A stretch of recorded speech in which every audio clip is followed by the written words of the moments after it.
나는 전능하신 아버지 하나님 천지의 창조주를 믿습니다. 나는 그의 유일하신 아들 우리 주 예수 그리스도를 믿습니다. 그는 성령으로 잉태되어 동정녀 마리아에게서 나시고 본디오 빌라도에게 고난을 받아 십자가에 못 박혀 죽으시고 장사된 지 사흘 만에 죽은 자 가운데서 다시 살아나셨으며 하늘에 오르시어 전능하신 아버지 하나님 우편에 앉아 계시다가 거기로부터 살아있는 자와 죽은 자를 심판하러 오십니다. 나는 성령을 믿으며 거룩한 공교회와 성도의 교제와 죄를 용서받는 것과 몸의 부활과 영생을 믿습니다. 아멘. 찬송가 380장 찬송드립니다.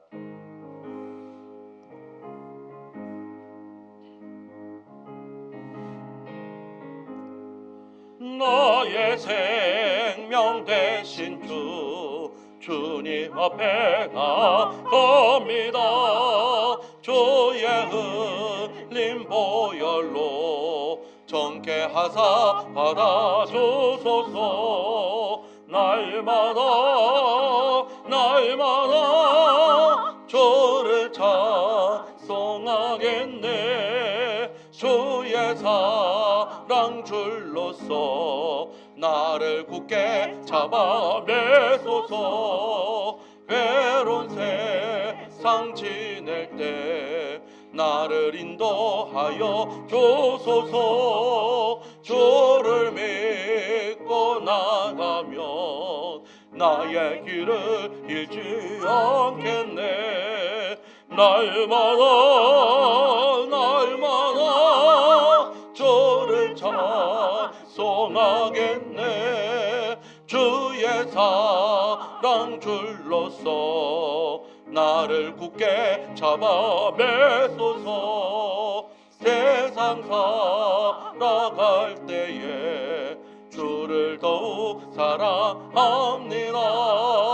밝고 빛난 천국에 나의 영혼 들어가겠네. 날마다 주를 찬송하겠네. 주의 사랑 줄로서 나를 굳게 잡아 매소서. 아멘. 하나님의 말씀 로마서 3장 1절에서 8절까지 말씀입니다. 로마서 3장 1절에서 8절까지 말씀, 제가 한 절 여러분 한 절 교독으로 읽도록 하겠습니다.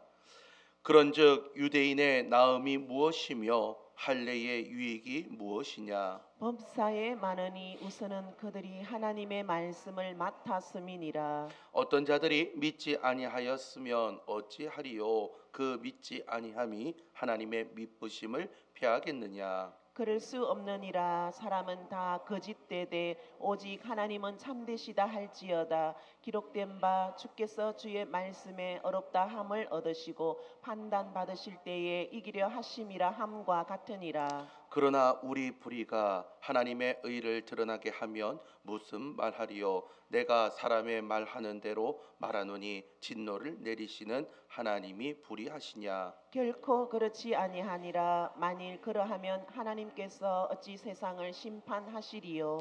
그러나 나의 거짓말로 하나님의 참되심이 더 풍성하여 그의 영광이 되었다면 어찌 내가 죄인처럼 심판을 받으리요? 또는 그러면 선을 이루기 위하여 악을 행하자 하지 않겠느냐? 어떤 이들이 이렇게 비방하여 우리가 이런 말을 한다고 하니 그들은 정죄받는 것이 마땅하니라. 아멘. 할렐루야. 오늘도 새벽을 깨우는 여러분들의 발걸음이 복된 발걸음이 되어 세상을 나가는 그 발걸음마다 주님의 동행하심이 나타나시길 주님의 이름으로 축원합니다. 우리는 지난 시간 동안 로마서 2장의 말씀을 통해서 은혜를 받았습니다.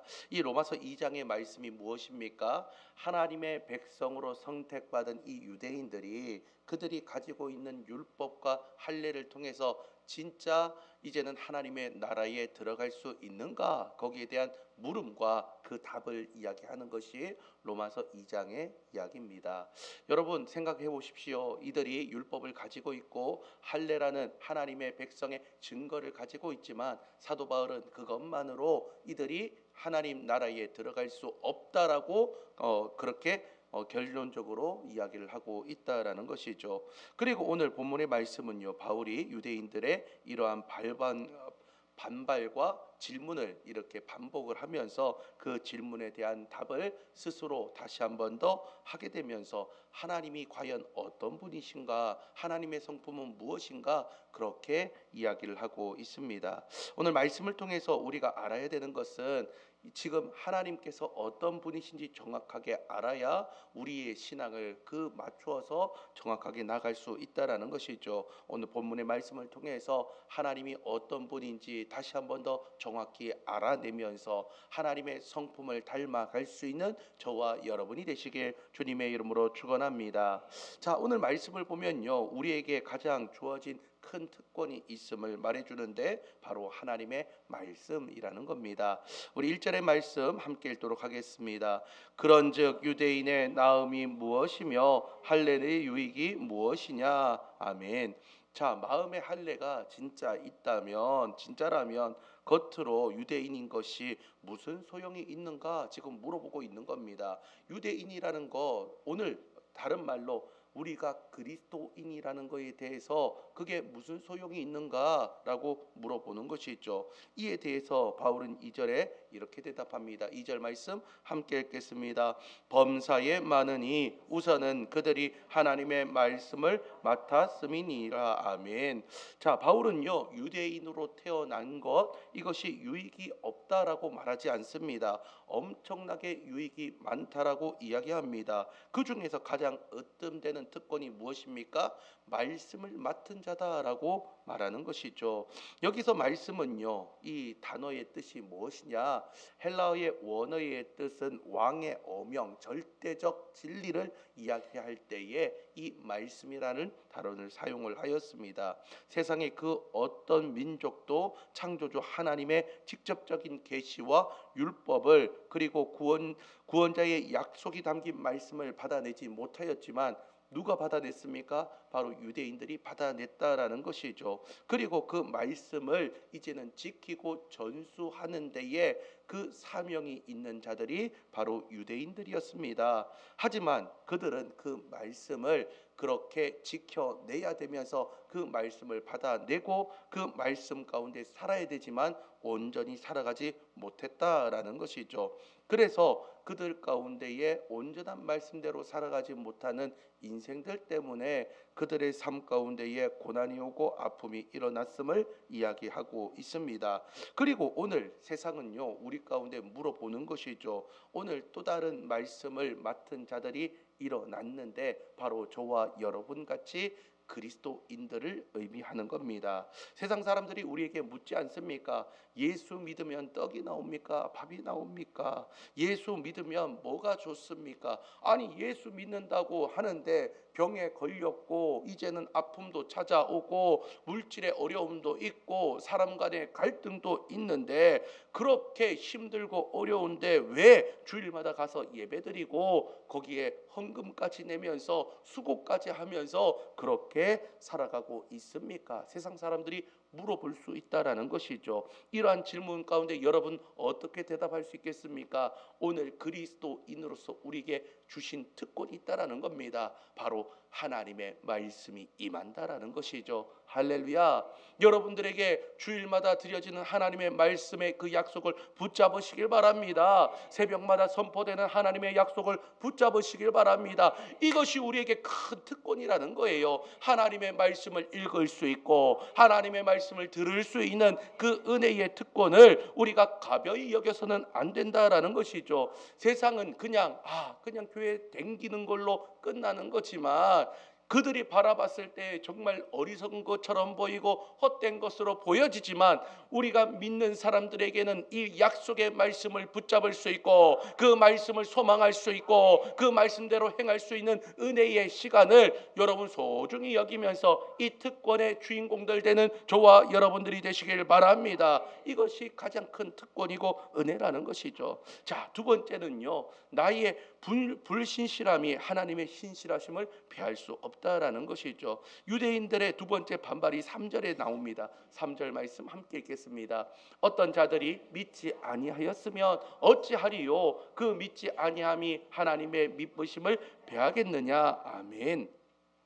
자, 유대인들은 하나님의 말씀을 맡았음에도 불구하고 불순종하였습니다. 그리고 예수 그리스도를 배척하였습니다. 그렇다면 이스라엘 백성들의 실패 때문에 하나님께서 주셨던 아브람과 다윗에 대한 약속이 없어졌느냐? 그렇지 않았다라는 것이죠. 하나님도 그 약속을 취소하시는 하나님이 아니다라는 겁니다. 이에 대해서 4절에 나오는데 4절 말씀 함께 읽겠습니다. 그럴 수 없느니라. 사람은 다 거짓되되 오직 하나님은 참되시다 할지어다. 기록된 바 주께서 주의 말씀에 의롭다함을 얻으시고 판단 받으실 때에 이기려 하심이라 함과 같으니라. 아멘. 자, 그럴 수 없다라고, 절대 불가능하다라고 이야기하는 것이죠. 사람들은 수많은 거짓말을 하고 약속도 어기고 배신도 합니다. 그러나 우리 하나님은 언제나 참되신 하나님이십니다. 이 참되신 하나님을 우리는 신실하다, 믿으시다 이야기를 하고 있다라는 것이죠. 우리의 불신실함이 하나님의 그 신실하심을 결코 꺾거나 무너뜨릴 수 없음을 위대하게 선언하고 있다라는 겁니다. 인간의 실패가 하나님의 구원의 계획을 움직일 수 없다라는 것이죠. 바울은 다윗이 지은 그 시편 51편 4절의 말씀을 인용하는데요, 내가 주께만 범죄하여 주의 목전에 악을 행하여 싸우니 주께서 말씀하실 때에 의로우시다 하고 주께서 심판하실 때에 순전하시다 하리다라는 이 말씀을 인용하였습니다. 다윗이 어떤 인물입니까? 밧세바를 범하고요, 이 우리아를 어떻게 합니까? 죽이게 되는 것이죠. 이런 끔찍한 죄를 짓고 나서 나단 선지자를 통해 가지고 책망받을 때에 이 다윗은요, 핑계대지 않고 하나님 앞에 그냥 엎드렸습니다. 하나님, 제가 죽을 죄인입니다. 제가 주님 앞에 심판을 받고 책망받아서 제가 100번 죽어도 옳습니다라고 하나님 앞에 납작 엎드렸습니다. 다윗의 죄악이 거짓됨이 적나라하게 폭로되는 그 순간 역설적으로 그 죄를 심판하시고 다시 긍휼을 베푸시는 하나님의 의로우심과 참되심이 찬란하게 빛을 발하면서 일어서게 된다라는 것이죠. 오늘 우리의 신앙에 이 말씀을 한번 적용을 해봅시다. 우리가 신앙생활 하다 보면요, 내 자신의 연약함과 나약함을, 밑바닥을 우리가 발견할 때가 얼마나 많이 있습니까? 내가 이 정도밖에 안 되나? 내 신앙이 이거밖에 안 되나? 내가 이렇게 죄에 쉽게 무너질 수 있나? 나는 하나님의 말씀대로 살지 못했는데 하나님 나를 구원해 주실 수 있을까? 내가 이렇게 큰 죄인인데 하나님께서 나를 구원해 주실 수 있을까? 그렇게 의심이 먼저 들 때가 있습니다. 그런데요, 오늘 말씀은요, 이런 우리에게 소망을 주는 말씀입니다. 여러분, 구원은 나의 신실함에 있지 않습니다. 다른 말로요, 내가 뭔가 뛰어나고 내가 잘났기 때문에 구원받은 게 아니라는 거예요. 저와 여러분은 모두 죄인입니다. 내 실력과 나의 자랑을 뛰어넘는 하나님의 신실하심이 있기 때문에 그렇습니다. 다른 말로 나의 실수 많음이 있고 나의 실패가 있더라도 하나님의 구원하심이 그렇게 흔들리지 않는다라는 것이죠. 여러분, 하나님을 너무 과소평가하시지 마시길 바랍니다. 하나님은 가장 뛰어나신 분이십니다. 신실하신 분이십니다. 우리의 불신실함과 불신앙과 불의로움 때문에 하나님의 구원의 계획이 틀어지는 것이 아니라 하나님은 우리를 구원하기 작정하셨으면 우리가 죄를 잊지만 하나님의 사랑의 구원의 계획으로 우리를 덮어주셔서 우리를 용서하실 수 있는 신실하신 하나님인 줄 믿고 주님 앞에 그 신실한 신실하신 하나님 앞에 다시 한 번 더 무릎 꿇을 수 있는 핑계 대지 말고, 하나님 내가 이것 때문에 못했습니다, 저것 때문에 못했습니다가 아니라 오늘 다윗이 그의 잘못된 부분이 드러났을 때 즉각 엎드린 것처럼 주님 앞에 엎드릴 수 있는 오늘 이 새벽 될 때에 하나님의 구원의 계획이, 하나님의 은혜의 계획이 여러분 가운데 덮어짐을 믿고 주님 앞에 엎드리는 은혜의 시간이 되시길 바랍니다. 자, 마지막 세 번째로 은혜를 핑계로 죄를 합리화하는 영적인 궤변에서 벗어나야 된다라는 것이죠. 바울의 논리가 여기까지 전개되니까요, 타락한 인간의 본성이 아주 기가 막히게 궤변을 놓고 있는 것을 보게 됩니다. 5절부터 7절까지의 말씀을 보면요, 내용이 이렇습니다. 나의 죄악과 거짓됨 때문에 결과적으로 하나님의 의로우심이 드러났기 때문에 더 선명하게 하나님의 영광이 드러나기 위해서 내가 오히려 더 죄를 짓고 가야 되는 것 아닌가. 그래서 나의 죄로 인해서 하나님이 더 은혜가 드러나는 인생이 되어야 되는 것이 아닌가. 그런 하나님이라면 나를 죄인으로서 판단하시고 심판하는 것은 불공평한 것 아닌가, 이렇게 이야기를 합니다. 어떻게 보면 궤변인 것이죠. 말장난인 것이죠. 심지어 8절을 보면요, 어떤 사람들은 바울의 복음을 왜곡하여서 선을 이루기 위해서 악을 행하자라고 이야기하는 부류도 생겼다라는 것이죠. 여러분, 이것은요 마귀가 심겨주는 그런 계략입니다. 하나님의 은혜를 위해서, 하나님의 영광을 드러내기 위해서 내가 죄를 지어야 된다, 그런 법이 어디 있겠습니까? 하나님은요 선을 이루시는 분은 맞습니다. 그런데 우리의 그 모든 것들을 선함으로 결과를 바꾸기 위해서 우리의 죄가 없어지는 게 아니다라는 것이죠. 여러분, 예수님을 배신했던 가룟 유다의 그 죄가 없어집니까? 아니요. 죄는 분명히 죄의 결과를 받을 수밖에 없다라는 것이죠. 여러분, 죄를 죄로 인정하지 않는 것은 사단이 우리에게 주는 그런 술수입니다. 하나님께서 나를 그 악함 가운데에서 건져 주신 그 은혜는 분명히 있지만은, 그렇기 때문에 내가 더 악해져야 된다, 이것은 궤변받게 되지 않는다라는 것이죠. 하나님의 은혜를 핑계 삼아서 죄를 합리화하는 그런 사람들에게 8절은 마지막에 철퇴를 내리면서 이야기합니다.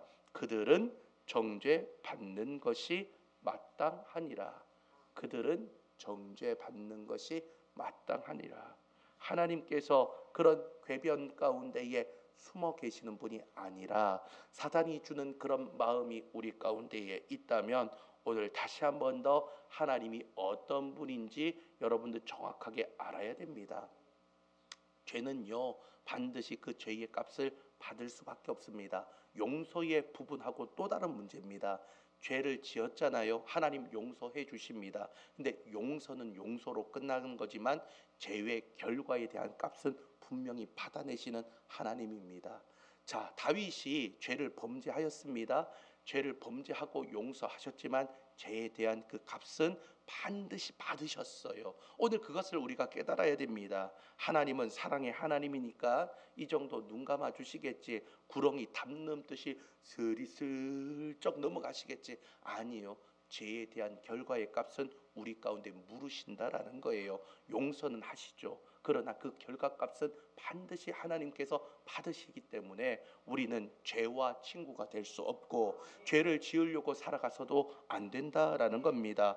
여러분, 죄가 우리 가운데 들어오려고 한다면 죄를 죄로 여기는 마음을 가지고 사탄이 주는 마음이 우리 가운데 들어온다면 강력하게 여러분 선포하시길 바랍니다. 나를 멸망 가운데 인도하는 모든 사단의 마음들아, 이 시간 나사렛 예수의 이름으로 명하노니 너희들은 떠나갈지어다. 여러분, 강력하게 선포하고요, 죄와 친구가 되어서는 안 되고 온전히 하나님의 은혜 가운데에 주님, 제가 부족한 인생이지만 죄와 멀어지게 하여 주시고 주님의 그 선하신 은혜 가운데에 날마다 머물 수 있도록 주님 인도하여 주옵소서. 오늘 말씀 가운데에 하나님의 놀라운 축복의 역사가 일어나길 소망합니다. 말씀을 정리합니다. 오늘 세 가지의 말씀을 함께 나누었습니다. 세상의 그 어떤 특권보다도 하나님의 약속의 말씀이 우리 가운데 주어져 있기 때문에 세상 사람들에게 이 약속의 말씀을 주어진 특권이 있음을 자랑하며 살아가는 저와 여러분이 되길 바랍니다.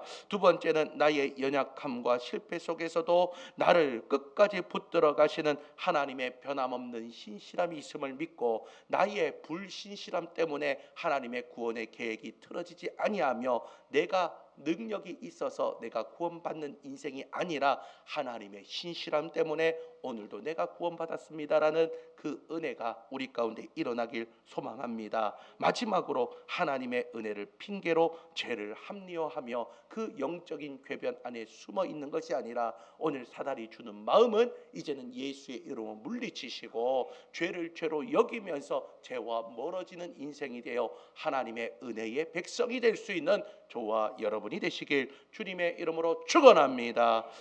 나의 힘이 되신 여호와여, 함께 찬양하겠습니다. 나의 힘이 되신, 나의 힘이 되신 여호와여, 내가 주님을 사랑합니다.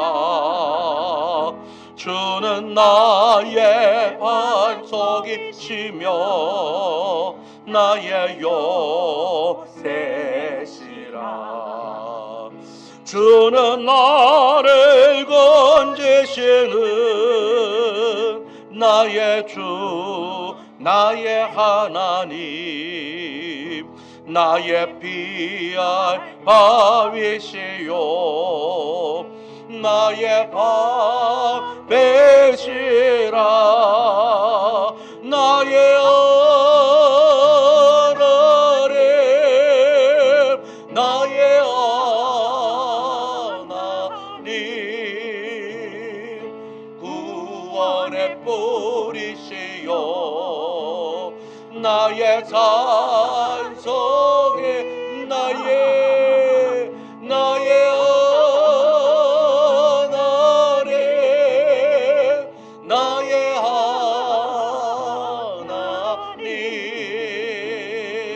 그는 나의 여호와, 나의 구세, 나의 생명이신, 나의 생명이신 여호와여, 내가 주님을 찬양합니다. 주는 나의 사랑이시며 나의 의지시라.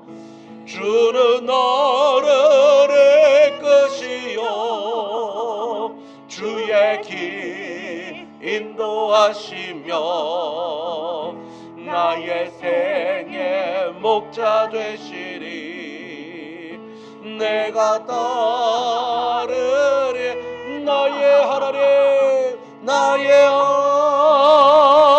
하나님, 나의 하나님,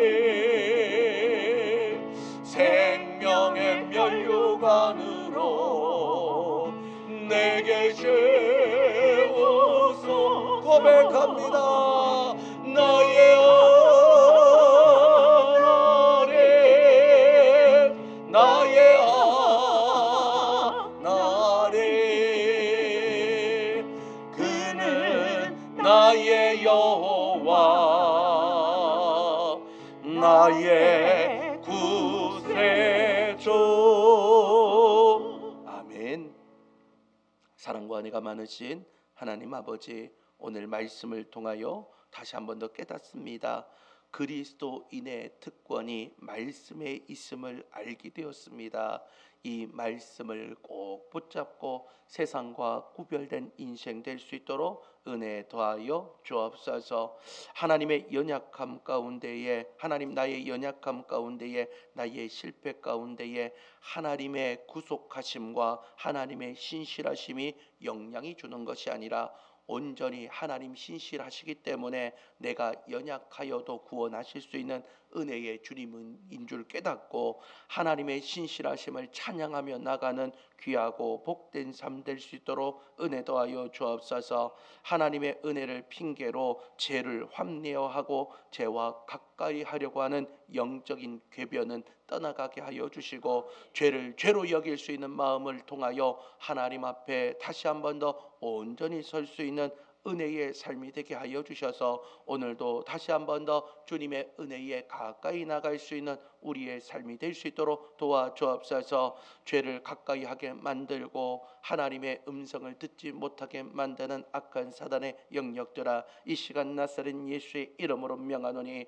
너희 모든 죄의 모든 근원들은 묶일지어다. 떠나가라. 하나님 강력하게 기도하며 주님 앞에 나갈 때에 죄에서 멀어져 주님 앞고 하나님 가까워져 여주 동행하는 은혜의 삶, 주님과 함께 은혜 가운데에 머물 수 있는 하나님의 놀라운 백성들 될 수 있도록 오늘도 주님 함께하여 주시옵소서. 오늘 말씀을 놓고 기도하는 우리 사랑하는 모든 성도들의 발걸음 속에 주님의 은혜 가운데에 인도하심이 있을 줄 믿사오니 함께하여 주옵소서. 감사드리며 예수님의 이름으로 기도드리옵나이다. 아멘. 하늘에 계신 우리 아버지, 아버지의 이름을 거룩하게 하시며 아버지의 나라가 오게 하시며 아버지의 뜻이 하늘에서와 같이 땅에서도 이루어지게 하소서. 오늘 우리에게 일용할 양식을 주시고 우리가 우리에게 잘못한 사람을 용서하여 준 것 같이 우리 죄를 용서하여 주시고 우리를 시험에 빠지지 않게 하시고 악에서 구하소서. 나라와 권능과 영광이 영원히 아버지의 것입니다. 아멘. 오늘 주신 말씀 생각하면서 하나님께서 주신 그리스도인의 특권 말씀을 소중히 여기게 하여 주옵소서. 또한 오늘 다시 한 번 더 살아갈 때에 하나님 다시 한 번 더 주님의 신실하심이 우리 가운데 나타나게 하여 주셔서 하나님의 신실하심을 찬양하는 인생 되게 하여 주옵소서. 은혜를 핑계로 죄를 합리화하지 않고 죄를 죄로 여길 수 있는 그 마음을 주시고 사단의 모든 권모 술수 가운데에서 날마다 이기며 주님의 은혜와 하나님의 놀라운 축복을 다시 한 번 더 받아낼 수 있는 은혜의 삶이 될 수 있도록 도와달라고 기도하시길 바랍니다. 그리고 특별히 우리가 지금 환자들이 많이 있는데 특별히 우리 사랑하는 김학기 원로 목사님 주님 재활의 마지막 모든 과정 가운데에서 일어서게 하여 주셔서 하나님 놀라운 은혜의 역사, 기적의 역사를 바라볼 수 있는 우리 원로 목사님 될 수 있도록 하나님 함께 해달라고 기도하시고 특별히 우리 박욱자 비집사님 그리고 김칠용 집사님 그리고 이소정 성도님의 첫째 딸 김지우 성도 하나님 주님께서 붙들어 주셔야 됩니다. 하나님 아픈 부분을 주님께서 어루만져 주셔서 깨끗하게 회복시켜 주시고 하나님의 은혜가 일어날 수 있도록 도와주옵소서. 그리고 우리 오응옥 사모님 또 허리 협착 디스크 시술하셨는데 하나님 빠른 회복이 일어나서 함께 예배할 수 있도록 하나님의 만지심이 있게 하여 달라고 기도하시고 여러분 기도하는 여러분들의 육체의 건강도 하나님께서 만져달라고 기도하시길 바랍니다. 특별히 오늘 목요일 다시 한 번 더 하나님 영적으로 지금 죽어 있는 우리의 가족과 친척들 생각하면서 아직까지 믿지 못하는 우리의 배우자, 우리의 부모, 우리의 자녀들 있다면 그들의 마음을 다시 한 번 더 열어주시고 모든 전도 대상자들 하나님 한 사람도 빠짐없이 우리 사랑하는 삼방제일교회로 다시 한 번 더 몰려올 수 있도록 은혜 더하여 주옵소서. 여러분들의 기도의 제목 간절히 아뢰시길 바랍니다. 다 같이 두 손 들고 주여 세 번 힘있게 부르신 후에 다 같이 통성으로 기도하겠습니다. 주여 주여